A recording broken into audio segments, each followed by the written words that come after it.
왜 성적이 이 모양이야? 딸과 그런 사이가 되고 싶지 않아요. 자녀를 가르치는 것은 부모의 가장 중요한 책임입니다. 계약이다. 스승님 안녕하세요. 저는 타이완 타이베이에서 온 мя오이입니다. 저는 늘 의욕도 부족하고 의지도 부족해서 공부를 하다 보면 얼마 안 돼서 집중력이 금세 흐트러져요. 엄마는 제가 더 잘하기를 바라는 마음으로 말씀하시는데 표현 방식이 조금 달라서 자주 말다툼을 하곤 해요. 왜 성적이 이 모양이야? 더 노력했어야지. 남보다 뒤처지려고 그래? 엄마는 학생 때 똑똑해서 성적이 정말 좋았대요. 그래서 엄마처럼 잘하거나 더 잘하기를 바라세요. 저는 이런 문제들을 해결하고 싶어요. мя오의 엄마 мя오파입니다. 저는 자식에 대한 기대가 높은 편이에요. 제 주위 동창이나 동료들을 보면 자식들이 다들 공부를 잘해요. 초등학교 입학 전에는 성적에 신경 안 썼는데 고등학교부터는 신경 쓰기 시작했어요. 저도 극성엄마는 아니에요. 휴대폰도 적당히 보게 하고 소설이나 만화책도 보라고 했죠. 그랬더니 아이 성적이 시간이 갈수록 계속 떨어졌어요. 그래서 조금 화가 났을 뿐이지 늘 아이를 야단치는 건 아니죠. 딸과 그런 사이가 되고 싶지 않아요. 이런 방식은 안 좋은 것 같아요. 그런데 늘 다툼이 끊이지 않았어요. 정말 참을 수 없는 일들도 많았어요. 스승님 말씀은 이해합니다. 미래의 학교나 성적이 미래의 성공을 결정하지는 않죠. 하지만 어느 정도 수준은 되어야 미래가 좋아지지 않을까요?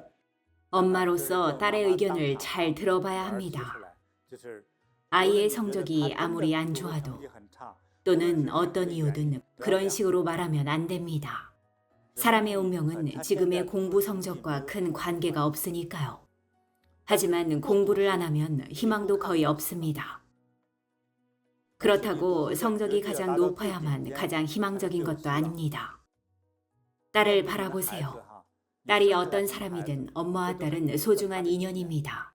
자녀를 가르치는 것은 부모의 가장 중요한 책임입니다. 자극적인 방법을 써서라도 딸이 더 잘 기억하고 더 노력하기를 바라는 어머니의 마음은 저도 물론 충분히 이해합니다. 다만 더 부드럽게 대화해 보세요. 자녀가 풍부한 학식과 교양을 갖추고 고상한 도덕심을 지니며 자기 능력을 키울 수 있는 좋은 직업이 있는 이런 삶을 살도록 해야 합니다. 바라는 점이 있다면 동양의 부모들은 아이와 소통할 때 자극적인 말을 줄여야 합니다. 자극적인 말이나 행동으로 아이를 야단치거나 때리면 결국 자녀의 반항심만 키울 뿐이죠. 감히 엄마를 때리거나 욕하진 않겠지만 마음속으로는 이미 엄마를 밀어냈을 겁니다. 그 후에는 무슨 말을 해도 점점 소용이 없어지죠. 엄마의 마음도 이해합니다. 참다 못해 한 번씩 야단을 쳤겠죠. 자녀를 상처 주려는 부모는 없어요.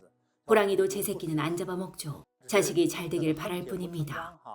어머니께서 이미 딸의 문제점을 짚어주셨네요. 집에 와서 공부하거나 학교 숙제를 하는 시간이 너무 부족합니다. 그러니 성적이 떨어지죠. 태어날 때부터 공부를 좋아하는 사람도 있지만 많아봐야 10분의 1이나 30분의 1 정도일 겁니다. 하지만 일단 꿈이 생기고 자신의 목표가 생기면 철이 들기 시작합니다. 그리고 인생의 목표를 향해 나아가죠. 그 첫걸음이 바로 열심히 공부하는 겁니다. 초, 중, 고 성적이 부족하면 대학에 가지도 못하고 좋은 직업을 갖거나 사회에 더 큰 공헌을 할 기회도 그만큼 줄어듭니다. 지혜와 지식이 깊을수록 더 큰 도움을 줄 수 있고 지식이 적고 얕을수록 사람들에게 거의 도움이 안 됩니다. 도울 수 있는 사람도 그만큼 줄어듭니다.